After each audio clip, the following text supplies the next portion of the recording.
हम सभी किसी न किसी चीज़ को लेकर क्यूरियस ज़रूर होते हैं। Even many teachers believe that curiosity is a key ingredient in education. But what if कोई आउट ऑफ क्यूरियोसिटी किसी का मर्डर कर दे?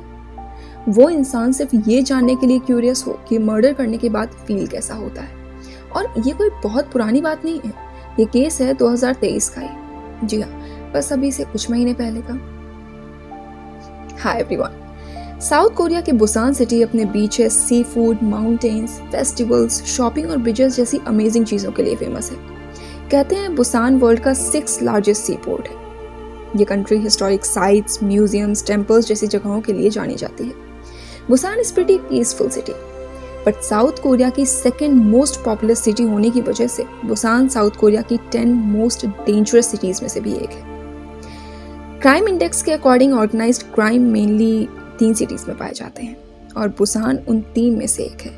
और आज का हमारा केस साउथ कोरिया की बुसान सिटी का ही है। फर्स्ट ऑफ ऑल, हो सकता है मैं नाम या प्लेसेस को मिस प्रोनाउंस कर दूं, तो please forgive me for this.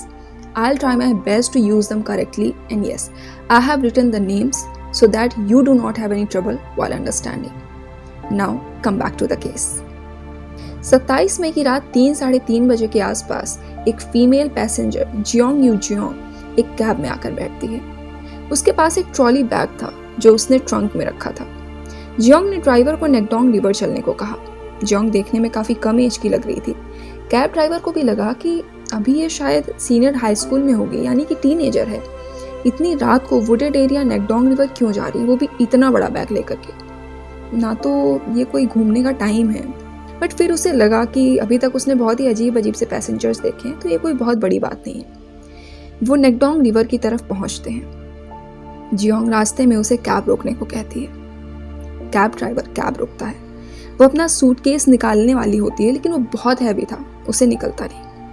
Cab driver उसकी हेल्प करने के लिए आगे बढ़ता है, लेकिन जियोंग उसे मना कर देती है और दोनों हाथों से खींचकर उस बैग को बाहर निकालती है और घसीटते हुए वुडेड एरिया की तरफ चली जाती है। कैब ड्राइवर को लगता है कि रात काफ़ी है, पता नहीं जियोंग सेफ है भी या नहीं, या फिर जब तक कोई आ नहीं जाता और कैब ड्राइवर श्योर नहीं हो जाता अबाउट हर सेफ्टी, तब तक वो वहीं पर रुकेगा। He turns his taxi and parks it there. बाहर आकर वो स्मोक करता है, तभी उसको वो लड़की वापस आती हुई दिखती है। वो देखता है कि जो ट्रॉली बैग उठाने में उसे भी काफ़ी स्ट्रगल करना पड़ रहा था, अब वो उसे बहुत ही ईजी लेकर आ पा रही थी। वो कैब के पास आती है। जियोंग को ये नहीं पता था कि ये वही कैब है जिसमें वो यहाँ तक आई थी, और उसे जहाँ से वो आई थी वहीं का लोकेशन बताकर वापस वहीं चलने को कहती है। The taxi driver became suspicious, क्योंकि इतनी रात को कोई भारी बैग लेकर जंगल की तरफ क्यों आएगा, और अचानक से वही बैग जो अब तक आसानी से उठ नहीं रहा था उसे खींच कर घसीट कर लेकर जाना पड़ा था। वो जंगल से वापस आते वक्त इतना लाइट हो गया कि उसे एक हाथ से उठाकर ला रही थी। वो उसे शक हुआ, बट उसने कोई रिएक्ट नहीं किया, क्योंकि वो नहीं चाहता था कि जियोंग किसी भी तरीके से अलर्ट हो। कैब ड्राइवर ने जियोंग को उसके बताए हुए लोकेशन पर ड्रॉप किया और वहां से निकल गया। थोड़ी दूर जाने के बाद उसने कैब रोकी और कोरियन पुलिस को कॉल किया। ड्राइवर ने पूरी बात पुलिस को बताई।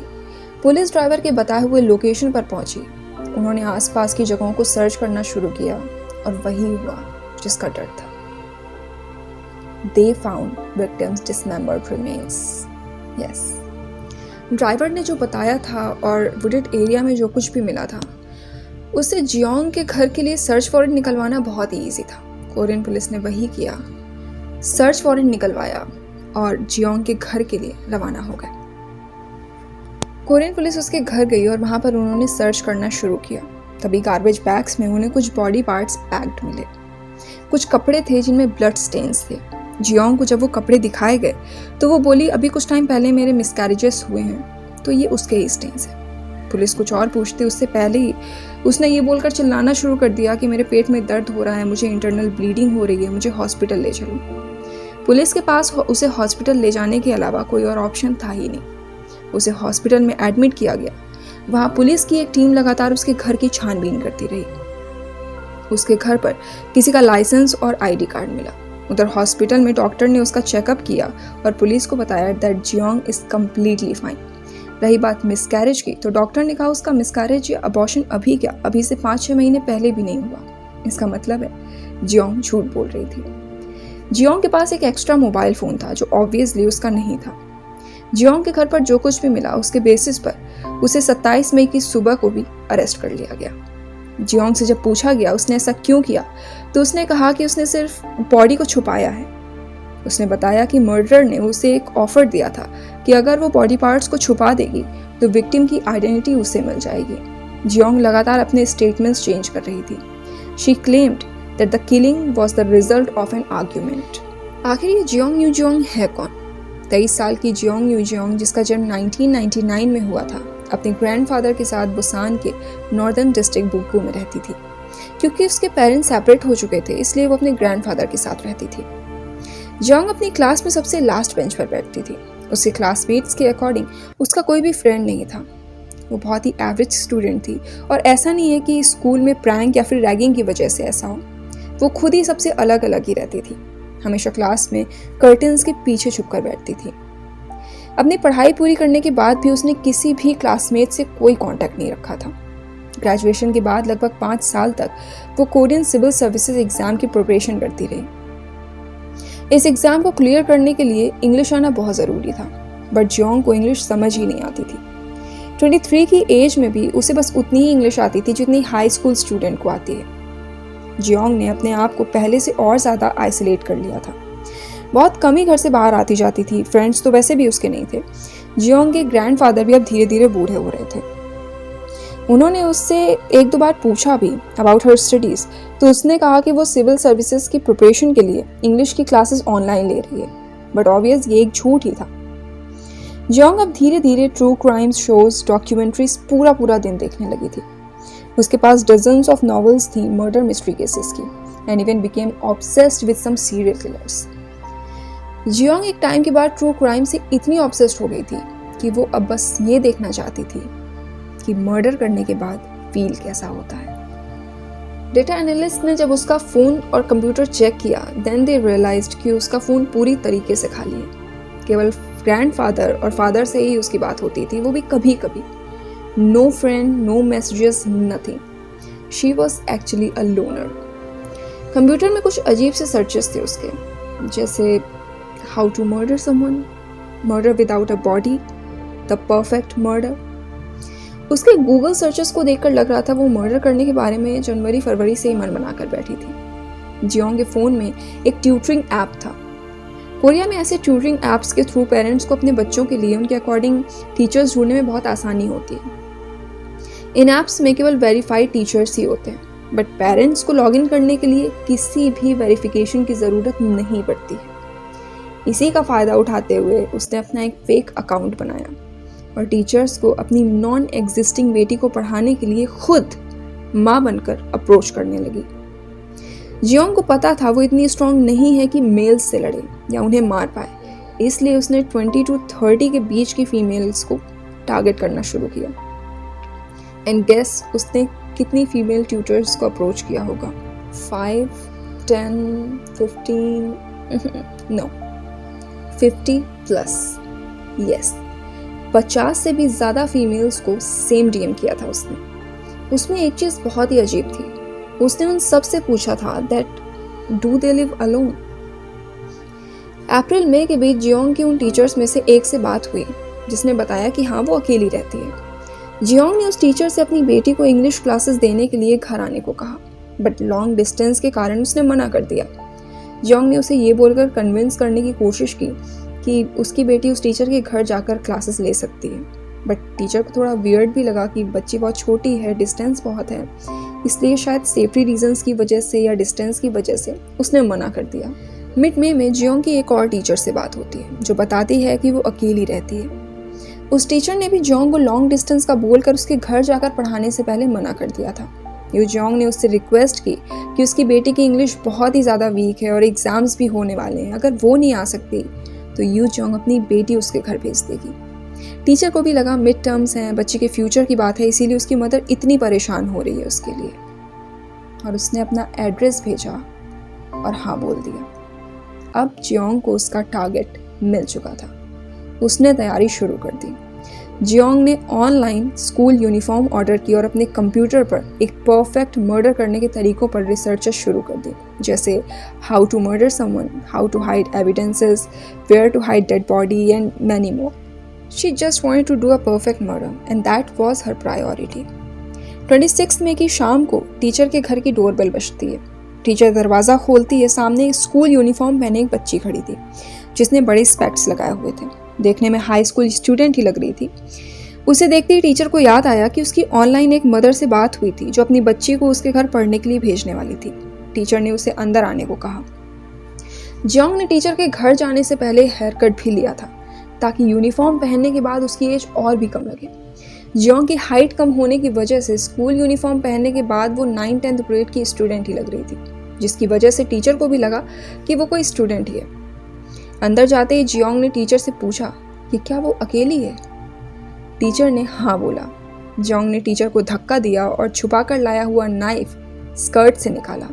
टीचर जब तक कुछ भी समझ पाती या उसे जब तक अपने आप को वो संभाल पाती, जियोंग ने उसे स्टैब करना शुरू कर दिया.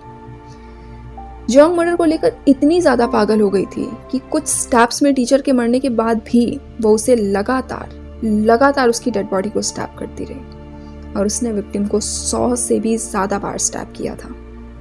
यस, जियोंग ने कपड़े चेंज किए और अगर आपको ऐसा लग रहा है ना कि वो अपने साथ कपड़े लेकर आई थी या ऐसा कुछ भी, तो बिल्कुल भी नहीं. वो विक्टिम के कपड़े पहनकर तैयार हुई और घर से बाहर निकली.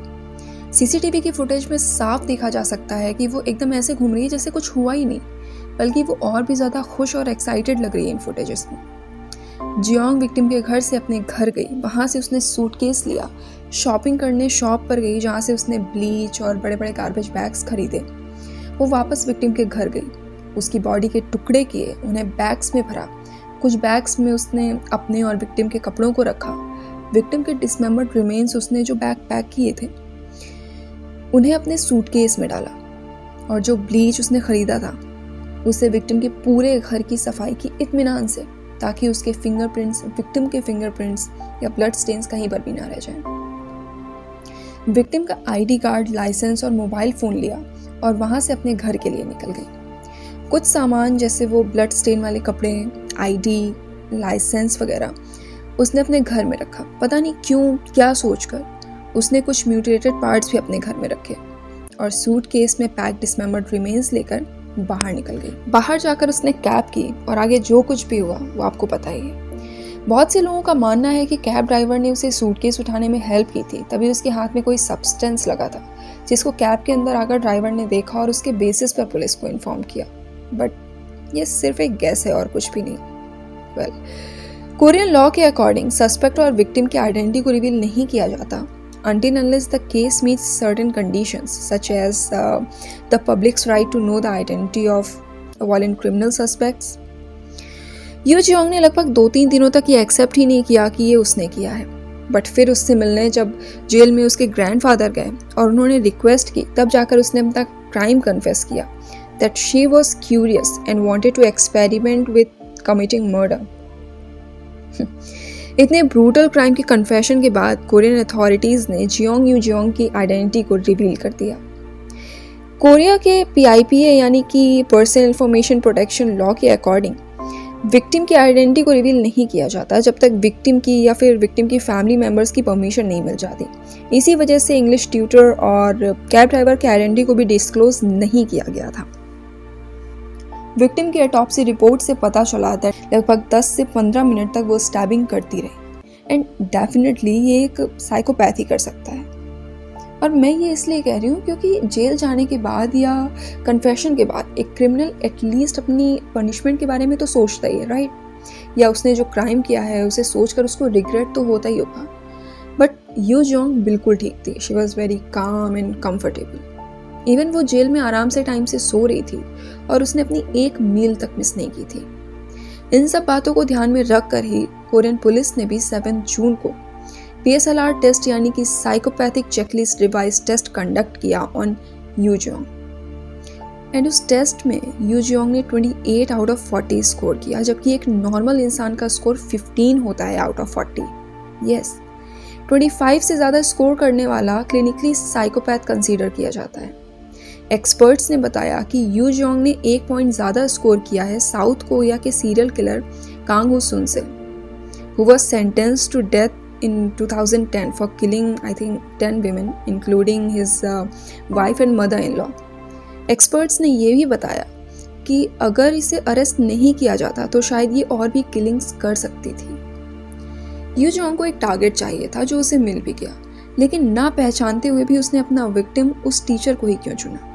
एक्सपर्ट का कहना है कि यू जोंग को भी वही सब चाहिए था जो उस टीचर के पास था, जैसे एक अच्छी जॉब। उस टीचर ने भी कोरियन सिविल सर्विसेज का एग्ज़ाम दिया था and she scored very well, और उसे इंग्लिश तो अच्छी आती ही थी। उसकी अपनी खुद की एक आइडेंटिटी थी और यही सब यू जोंग भी चाहती थी अपने लिए। वहीं लोगों का कहना है कि वो एक लोनर थी। उसके ग्रैंडफादर धीरे धीरे बूढ़े हो रहे थे, मदर फादर ऑलरेडी सेपरेट हो चुके थे और वो कोई भी रिस्पॉन्सिबिलिटी नहीं चाहती थी अपनी लाइफ में। इसलिए उसे मर्डर करना शायद ईजी लगा, क्योंकि अब वो जॉब, स्टडी या फिर रिस्पॉन्सिबिलिटी इन सब से फ्री हो चुकी है। जब उसका केस कोर्ट पहुंचा तो उसने क्लेम किया कि वो डिप्रेस्ड है and had suffered hallucination and other mental disorder at that time. But court ने उसके सारे आर्ग्यूमेंट्स को रिजेक्ट कर दिया as the crime had been carefully planned and carried out, and it is difficult to accept her claim of mental and physical disorder. They noted that her statements to the police had frequently changed. उसने murder से पहले अपने father को एक message भी भेजा था, something like अब मैं कुछ ऐसा करूँगी जिससे आपको पछतावा होगा। तो ऑब्वियसली ये एक प्री मेडिटेटेड मर्डर था।